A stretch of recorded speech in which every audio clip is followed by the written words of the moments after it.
Okay, it's 7:30. We're going to kick off 3 webinars this week, 3 next week, and 3 the week after. You'll get the kind of form, the sort of process we go through. Apologies for the terrible lockdown here. 13th of April is when it's getting cut. It's just embarrassing. So let's kick off. Our program across the whole community is around building a neuro ninja. So a neuro ninja is somebody that doesn't live in their head just following their brain's little programs. Our brain is the same brain as Stone Age people had 30,000 years ago, living in a group of 150, 30,000 years ago, negatively biased, avoiding predators and the tribe over the hill. The same brain that bashed rocks together to sharpen hand axes is the same brain that landed a Mars rover on Mars, the Perseverance rover, a few weeks ago. So our brain has got a set of processes and programs that we need to get ahead of and understand. And I only wish, having looked at this research, that this stuff was available when I was a kid. So it's kind of new, and we're looking at neuroscience, we're looking at psychology, we're looking at cognitive science, and any other health science, and bringing you that information. And it won't appear in one of these presentations unless it's got a lot of evidence behind it. And as you'll get, I'm a nerd, so there's lots of information coming at you, and it's there to help all of us understand our brains and get more out of it, to be a neuro ninja. And that's the mission of the company, Action Your Potential. Our mission is to help everyone, whoever we're working with, whatever age they are, to understand their brain so they can get more out of it. And it's an amazing thing. It's amazing. So in the whole program throughout the year, we're focusing on 3 strands. There's a well-being strand, and the well-being strand has got 2 skills. Do your rocks, which are all about the rocks of well-being, which is kind of what we're sort of known for. Everyone talks about the rocks, but actually there's a lot of detail behind the rocks, and we're going to look at some of that detail tonight. Managing emotion as well is another skill, and we'll look at that actually next week when we're looking at mind management. We'll look a little bit at managing emotion. So tonight we're looking at why well-being works in reducing stress. We'll look at why we're so stressed in the 21st century, why there's an increase in anxiety as well. Tomorrow night, we're going to be looking at sleep, why it's so good for us, but crucially, how to get more of it. And then on Thursday, we're going to be looking at Rock 2 and 7, exercise and walking outside. So what they do for us and why they're so good for our brains, and also some suggestions about how we might build more of both of them into our lives and why that's important. So the other strands are mind management, 3 webinars on mind management next week, and unleashing learning and productivity is the final week. So the week beginning the 22nd of March, the Tuesday, the Wednesday and Thursday of that week, we've got 3 webinars then as well. So tonight we're all about reducing stress. So first of all, how are you all feeling? If your experience is typical as parents, going through the last week has been a bit of a roller coaster. I spent a lot of my day doing one-to-one conversations with children and students and parents and staff in schools. And every single person I spoke to last week was worried about this week and the transition. And that gives us a lot of information about actually how the brain responds to change. And that's one of the clues as to why there's so much stress about in the 21st century. So in answer to that question, how are we feeling? It's a bit of a roller coaster, and we might have been quite stressed. We also might have been quite relieved that something resembling normality is coming back for our children, being back at school. I've spoken to lots of children about going back to school, and the thing they missed most, wonderfully, is their friends, seeing their friends and having opportunities to connect with their friends, and obviously learning and all of those things, but actually their friends. So our aim in this session is to try and explain why 21st century life is so exhausting, and to help all of us tackle burnout and fatigue, not at the weekends, not in the holidays, not that we can have a holiday anyway, not in retirement, but actually every day. And does it work? Yes, it works. everyone that comes on our courses, 85% of them say it makes a real impact to their well-being, not next week or next year, but the next day. And actually they go on to build well-being. And it is about building. The whole program's about building a neuron ninja. It's about building well-being. Once you understand what supports well-being, you can build it every day. And it really involves us thinking about ourselves in a completely new way. And that's what we're going to look at tonight. If we can change the way we see ourselves, our paradigm, and the way we see our children, we can change our world and their world, and step positively into growth and development. So by the end of today, you'll know about your two nervous systems. You'll know how to move from one half to another, and you know how the 12 rocks helps us live in a more balanced nervous system. So who am I to be talking to all of you about this stuff? I'm a nerd. I've described myself as that. I've been in teaching for 28 years. I'm a Senko head teacher, deputy head teacher, large secondary schools. My own son's got autistic spectrum condition. He's 22. It's at Sussex Uni. So I've been around the block a bit, but actually I'm a brain nerd, and I've spent a lot of my career just thinking about how we can help all of the children, all of the families that I've worked with, in a way that means that you've got the tools that you need to respond to some of the experiences that you face as parents. And that's the company. Do follow us on social media. So where you might go at the end of this is, why did nobody tell me this before? That's what I felt when I dived into the research. And what I've discovered is, research is fantastic, but humans work in silos. So your neuroscientists are over there, your psychologists are over there, your teachers are over there, your doctors are over there, and they're not necessarily looking across and connecting the dots. So we're working with 100 schools now, lots of parents and carers. We do about 60 one-to-ones a week, I reckon, at the moment, with primary students and secondary students, looking at everything from learning to worries to anxiety to getting better sleep. We work with companies as well now.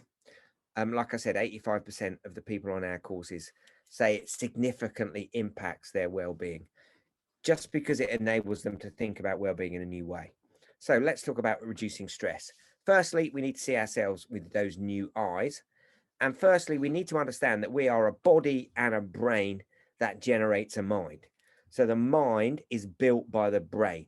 That's what neuroscience evidence points to very strongly. The brain builds the mind every morning. In fact, that groggy feeling you have when you wake up that lasts anywhere between 15 and 50 minutes has a name. It's called sleep inertia, and it's the brain moving from a sleep state into a waking state, and it's building that day's mind. So what is the mind then? The mind is the brain's way of communicating with itself about what it's doing. The contents of the brain appear in the mind, but not all the contents of the brain. So what our blood pressure is currently doing, what the energy reserves of glycogen in our liver and muscles are, our brain knows that information, but we don't see that read out in our mind. Our mind is focused very much on us and the world out there, and how we're going to manipulate our way through the problems that we face and manage relationships and move our lives forward. So the mind is a readout of what the brain is doing, and it runs a few milliseconds behind the brain. So we've got two nervous systems, and they dictate our mood, our motivation, our activity, and our response every day. And basically, a thought, a feeling, an activity, an action out in the world, or a thought and feeling inside us, can dictate which nervous system we're sitting in. We can be in our stress nervous system, react nervous system, or our response nervous system. And what all of this means is that there is no distinction between physical and mental health. The brain builds the mind, and therefore, if we don't look after the body and the brain, the quality of our experience in our mind is going to be affected. And at the end of this webinar, we'll talk a bit about how the rocks fit into this, the 12 rocks of well-being. They help us build the best mind possible every day. In fact, half of how we feel right now is down to what we've done in the previous 24 hours, how much sleep we've had, what sort of food we've eaten, whether we've exercised or not, whether we've connected with our friends and family, whether we've practiced gratitude and kindness, whether we've done something we love. So we've got these two nervous systems. The react nervous system, which is the up and atom nervous system. It gets us ready for action. It's really important to get stuff done. It's what we're doing when we're focused and working hard. And it's what we're doing when we're paying attention and when we're doing a test, when we're performing at work, when we're at school. We need to spend maybe 7 hours in the react nervous system. The other half of our nervous system is the response nervous system, or the parasympathetic nervous system. And we need to spend around 17 hours, 2/3 of the day, in the parasympathetic nervous system. That's the calm down system. So that's when the body's repairing and resting and reflecting. And which nervous system we're in affects the flavor of mind we get to live inside. So that natural balance, 30% react, up and atom, sympathetic nervous system, 70% response, comes from the Stone Age, because back then it was pretty boring most of the time. There were urgent, nightmarish threats like predators or the tribe over the hill, and then it was really boring again. So we've got a natural balance of 7 hours, 30%, to 17 hours, 70%.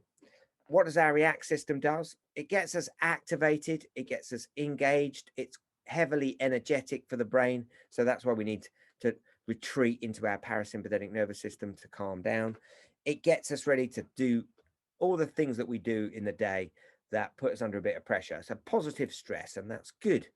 But we can get stuck in that sympathetic nervous system because uncertainty triggers it. And there's a big problem with uncertainty in the 21st century. It's everywhere. It's been particularly everywhere in this year of the pandemic, but actually it's everywhere. You know, what's going to happen in year 6 when I get to the SATs? What's going to happen with GCSEs? What's going to happen, what's going to happen at university? And what job am I going to do? And what's going to happen about that thing? And what about that? And what about the pandemic? And all of those bits of uncertainty. We're staring out into the world, and uncertainty is coming at us like a tsunami. And that means that we can be pitched into our sympathetic nervous system way more than is healthy, and we can end up in an unbalanced nervous system. And that can be a problem, because if the react system is engaged often, we can end up a little bit stuck in it with all of the negative connotations of that: increased heart rate, increased blood pressure, digestive problems, repairing of the body may stop. When we're in our stress system, our sympathetic nervous system, our focus narrows. We can really only focus on a couple of things at a time, and we're not broad in our thinking. And we can actually, if we're really stressed, get into a sort of tunnel. And it's really upsetting and deeply ironic that when we're quite stressed, blood flows away from the areas of the brain that are about solutions. That's because when we were running away from predators back on the African savannah, we didn't need to be thinking about it. So we need to live in a balanced nervous system, and we can end up with our react system being engaged an awful lot. So, if we're worrying and overthinking things, we're in our sympathetic nervous system. We're spending more time in that space. It's energetically demanding. That's why we can feel very demotivated in that space. That's why we can feel exhausted in that space. The 21st century can set that nervous system off all of the time. Just looking through your phone, scrolling through Instagram, looking at the news can set off the stress system. And we can end up spending maybe 70, 80% of our day in that place. And that's not great. That is not great at all, because the experience of our brain, the mind that we live inside, is not an open, calm, thoughtful, strategic mind. It's a skittish mind with lots of worries and lots of strong negative emotions. So we've got that balance. The Stone Age life, like I said, very boring, extremely frightening briefly, but a lot of the time boring. And that's why we've got that natural balance. The VUCA that's out there in the 21st century, volatility, uncertainty, complexity, and ambiguity, they set off the survival brain like, I don't know what's going to happen next. I don't know what's going to happen next for a species that lived on the African savannah and was hunted by tigers and lions and bears. Means there might be a predator around. So we get immediately pitched into our stress system. But, I don't know what's going to happen next in my education, because the answer's in the future. I don't know what's going to happen next because that friend hasn't replied to that text I sent. That level of complexity wasn't available for the Stone Age experience. And therefore we can find ourselves in a place where we've got a lot of uncertainty, generating lots of negative emotions, and it's exhausting. We can become frazzled. And that's what, a year of the pandemic's done. And the reason for that is because the genuine worry about COVID, absolutely, but also the uncertainty. When are we going to go back to normal life? Are vaccines going to work? What about these variants? All that stuff. So that parasympathetic nervous system does the opposite to the sympathetic nervous system. It calms us down. It helps us digest food and repair. It opens up our awareness and thinking. It repairs the body and restores the mind. So just think about today for you. Just think about the transition from Sunday to Monday for you. You'll move in your nervous system. You'll move from a calm, thoughtful space to an active, engaged space, but possibly into an overwhelmed and anxious space. So where are we in our nervous system? Wherever we are, that will affect the flavor of mind. Where do we want to be and how do we get there? So our mind can be a different flavor depending on how much of each nervous system is engaged. We can sit between nervous systems. We can be in our sympathetic nervous system or our parasympathetic nervous system, and it affects the kind of mind we're living inside. This comes from an experiment, 1.5 minutes of neuroscience now, which explains how the brain produces the mind. It's a really strange experiment, and it really freaked everyone else out at the time when it was originally done back in the 1980s.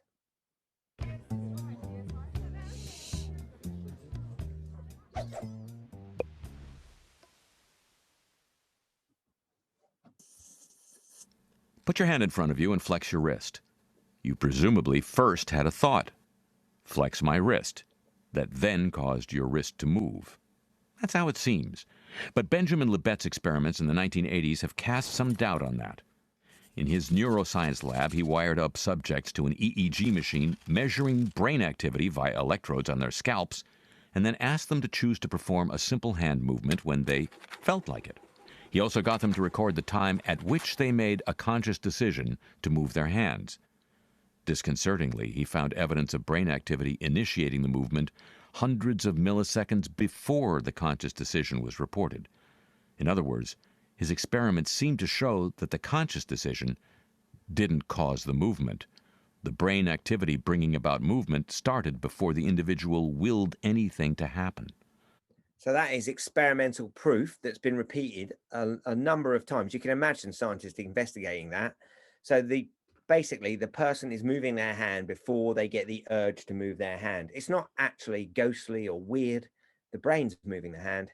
The action potential to move that hand is already started when we catch up with it in our mind. So the mind runs a few milliseconds behind the brain. And that means that the brain that's projected moment to moment can shift. We're feeling fine, and then we remember something that we've forgotten and we're stressed. We're feeling fine, and then we get a phone call with some bad news and we're feeling stressed. What is that feeling of stress? That is a shift from a parasympathetic to a sympathetic nervous system. And the neurons that are firing shift, the networks change in our brain, and we're living in a slightly different mind suddenly. When we're here in our mindfulness network behind our prefrontal cortex, we're in our solution-focused part of our brain. And when we're in our react system, our neuronal density is much more distributed. It's in lots of different parts of the brain, a little bit of the prefrontal cortex, a lot of at the back, and quite a bit in the middle. So we're living through these different networks, and they affect the flavor of our mind. It's still us, and obviously we're a complete being, but the kind of thinking we're doing, whether we're thinking more openly and strategically, or whether we're feeling sort of hemmed in and overwhelmed, is caused by a shift in the position in our nervous system. So let's look at how uncertainty affects our brain. So deep in our brain is a structure called the amygdala. In fact, there are two of them, and they're in the emotional brain, and their job is to spot change in the world. So they can spot a massive change, like a car mounting the curb and heading towards you, and we have a massive fight, flight, freeze response, huge sympathetic nervous system reaction, cortisol, adrenaline, and we rush out of the way and we survive the car and we move out of its way. But the amygdala comes on when there's a small threat, a tiny change in the world, like not getting a reply to a text we were expecting, or getting a frown instead of a smile. The amygdala activates. And in those situations, It doesn't need to hijack the whole body and move us out of the way of a car. It simply needs to get the attention of the circuits at the front of the brain, the circuits in the prefrontal cortex behind the forehead that come up with solutions. So it does that by creating strong feelings that we can't ignore. So we have strong feelings, often negative feelings. Reacting to uncertainty, our amygdala tries to get the attention of the prefrontal cortex. And if no solution is forthcoming, it's a particularly challenging situation, we will experience emotionally charged thinking and these things, cognitive distortions. So, all or nothing thinking, catastrophizing, blaming. These emotionally charged thinking is the brain generating negatively charged predictions about what might possibly go wrong in that situation if we don't act. And what cognitive distortions are about is the emotional brain, which is a problem spotting network, trying to get the attention of circuits at the front of our brain in our solution focus network in our prefrontal cortex. So it's the way the emotional brain, those cognitive distortions, those worries, alerts the thinking brain about change out in the world. So then what happens is a signal rises up from the middle of the brain to the prefrontal cortex, and it goes through two sets of circuits. The first set of circuits at the back of the prefrontal cortex goes in about a length of the thumb. There are circuits that think about us. How am I doing? How is what's happening in the world affecting me? Why does this always happen to me? How did situations in the past like this end up? What happened then? What do other people think of me? How am I feeling? It's me, that bit of the network at the back of the prefrontal cortex. Then the stimulation continues to rise. An event in the brain ripples out across the brain like ripples across a pond. Then circuits at the tops and the sides of the prefrontal cortex. These are the circuits that come up with solutions, that strategize and plan. So they're basically saying, what's happening in the world? How am I going to make the thing that I need to happen next happen? What actions follow in a sequence to make that happen? And that part of the brain is heavily connected with the parasympathetic nervous system. So we need to apply our awareness to work out where we are in our heads. And that can help us gain perspective on our day-to-day experience. So, we're stressed, we're in our sympathetic nervous system. We need to get into our parasympathetic nervous system. To give you some ideas about tells when you're in particular nervous systems: sympathetic nervous system, dry mouth, thoughts whirling around, heavily focused on ourselves and possibly negative outcomes, high heart rate, mental tunnel vision, feeling closed in, snappier with those people around us, more closed about change. Parasympathetic nervous system, the calm down system, a wet mouth. Thoughts come more steadily. We might work a problem through, focusing our attention. We've got a more balanced view. We feel physically more relaxed. We're more open to ideas and change. So we're going to move in and out of those different nervous systems. And it's really important that we don't believe every thought we have, particularly when we're experiencing uncertainty and suffering those cognitive distortions. So how can we live in a balanced nervous system? Balancing the nervous system so we can be optimistic, creative, positive, manage our learning and memory. This is where the rocks come in. So 9 of the 12 rocks of well-being activate the parasympathetic nervous system. They move us from the sympathetic nervous system to the parasympathetic nervous system. Walking outside just for 5 minutes activates the parasympathetic nervous system. Having a good conversation with a friend activates the parasympathetic nervous system. Managing emotions and processing them activates the parasympathetic nervous system. Doing something you love activates the parasympathetic nervous system. Learning, playing, reading, creating activates the parasympathetic nervous system, as does sleep, as does mindfulness. All of these things, 9 of these rocks activate the parasympathetic nervous system, a direct pushback to all that VUCA, all that uncertainty we talked about at the beginning.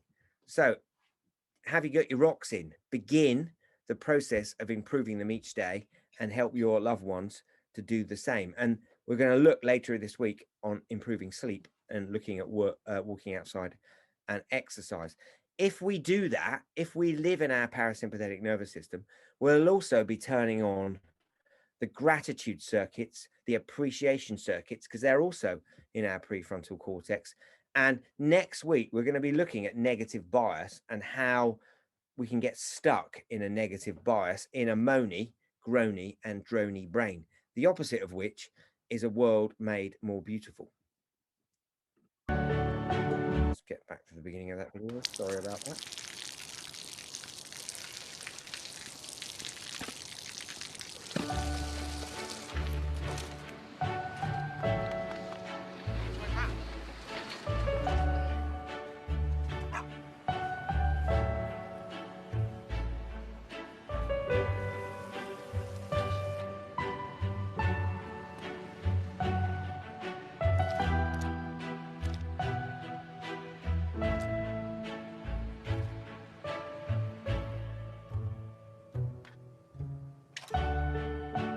เขาจะได้อะไรถ้าเขาทำแบบนี้ทุกวัน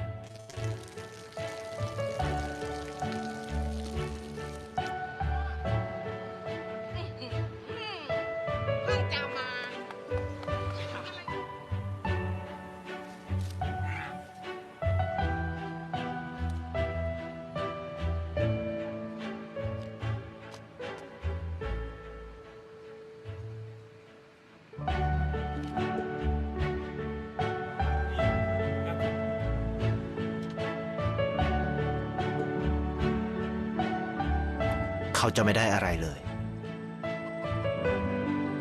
ไม่ได้รวยขึ้นไม่ได้ออกทีวีไม่มีใครรู้จักไม่ได้มีชื่อเสียงที่มากขึ้น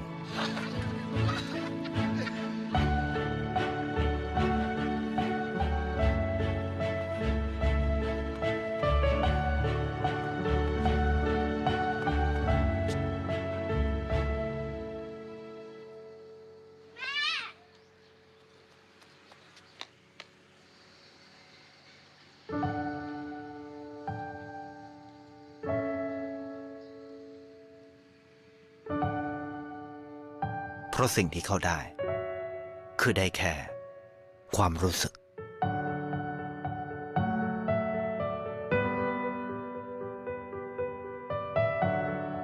ได้เห็นความสุข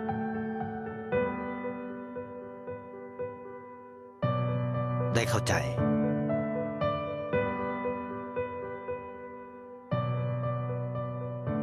ได้ความรักได้ในสิ่งที่เงินซื้อไม่ได้ได้โลกที่สวยงามกว่าเดิม